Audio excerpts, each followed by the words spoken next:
Olá pessoal, aqui é o professor Gilmar, vou passar para vocês mais algumas dicas. As dicas de hoje serão sobre ciências humanas.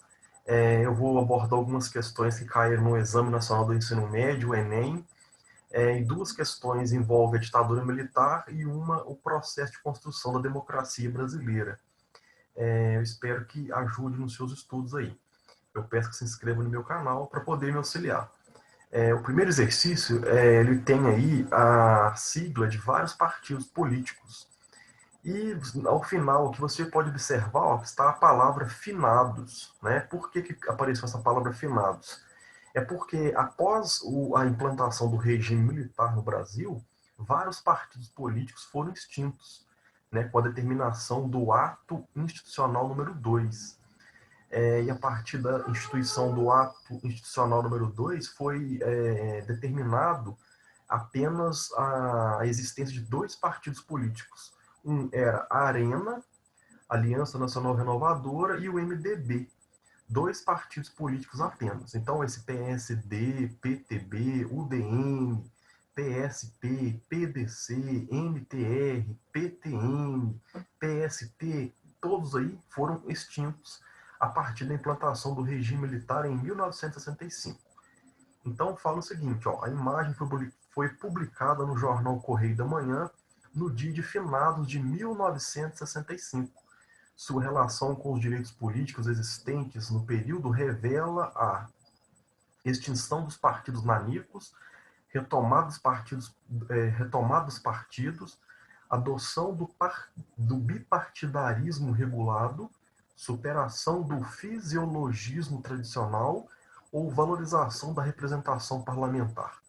Então, quando nós estudamos, né, um pouquinho sobre o regime militar no Brasil, nós vamos lembrar que com a implantação do ato institucional número 2, que foram atos baixados pelos presidentes militares para intensificar o seu controle, o seu poder sobre a nação, ele extinguiu os partidos políticos da época, deixando apenas a Arena e o MDB. Então, quando ocorreu essa determinação e ficou prevalecendo apenas dois partidos, nós podemos falar que houve um bipartidarismo, ou seja, dois partidos políticos apenas. Então, quando houve a extinção dos partidos políticos, adotou-se o bipartidarismo, ok? Então, essa primeira questão que caiu no Enem é uma questão que fala sobre a extinção dos partidos políticos e a adoção do bipartidarismo. A outra questão aqui, pessoal, é o seguinte, ó, tem uma família à mesa e ele fala assim, só este ano já entraram no país 3 bilhões de dólares. O pagamento começa a ser feito daqui a 10 anos. Aí o pai, tadinho. Então a senhora está lendo o jornal e o homem aqui fica, né, fala, pobre Brasil, coitado, tem que pagar essa dívida toda. Pessoal, o que essa charge está nos dizendo?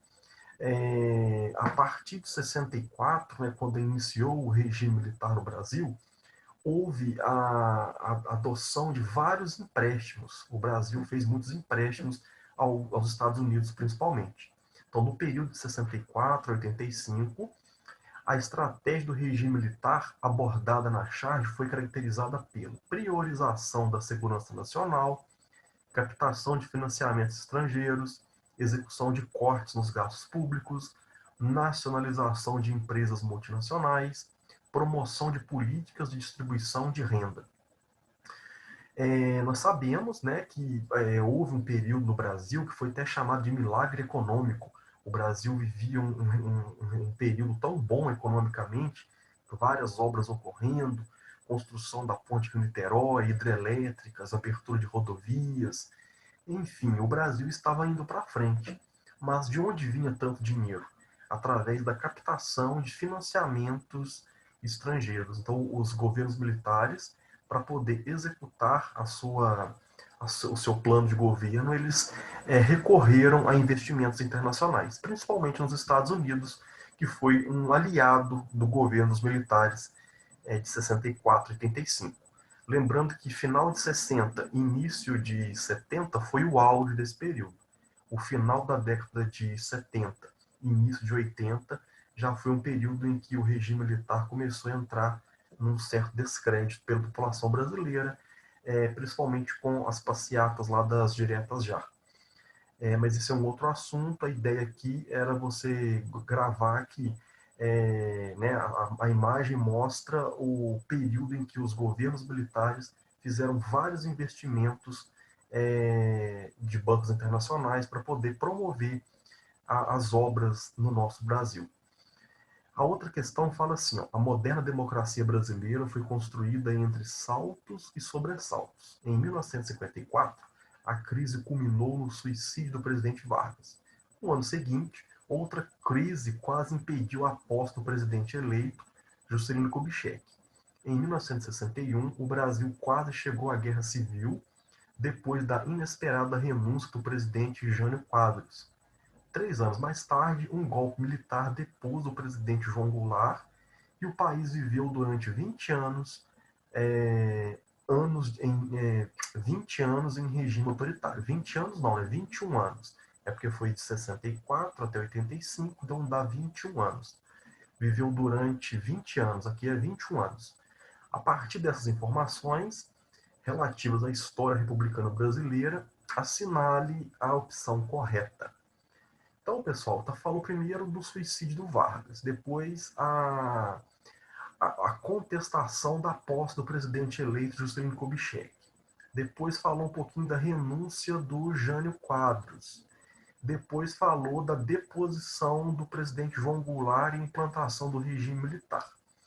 Então, a partir dessas informações relativas à história republicana brasileira, assinale a alternativa correta, a opção correta. Ao término do governo João Goulart, Juscelino Kubitschek foi eleito presidente da República. A renúncia de Jânio Quadros representou a primeira grande crise do regime republicano brasileiro. Após 2 décadas de governos militares, Getúlio Vargas foi eleito presidente em eleições diretas. A trágica morte de Vargas determinou o fim da carreira política de João Goulart. No período republicano citado, sucessivamente, um presidente morreu, que foi Getúlio Vargas, um teve sua posse contestada, que foi a posse do Juscelino Kubitschek, que foi eleito, mas houve uma contestação, uma possível fraude no processo eleitoral. Um renunciou, que foi o Jânio Quadros, com 7, 8 meses ele renunciou, no ano de 61, e o outro foi deposto, que é o João Goulart, que foi deposto no ano de 64. Ele foi deposto no dia 31 de março de 1964. No dia 1º de abril de 1964, o Brasil amanheceu em um regime ditatorial que se estendeu até o ano de 1985, quando houve a eleição do presidente Tancredo Neves. Então a correta aí é a letra E, tá bom? Eu deixei para vocês o gabarito, né? 1 foi a letra C, o 2 B e o 3 a E. Agradeço, obrigado. Até o próximo vídeo. Dessa vez eu não deixei aqui os meus contatos, mas podem deixar as descrições no vídeo, caso queira comentar ou perguntar algo. Muito obrigado, pessoal.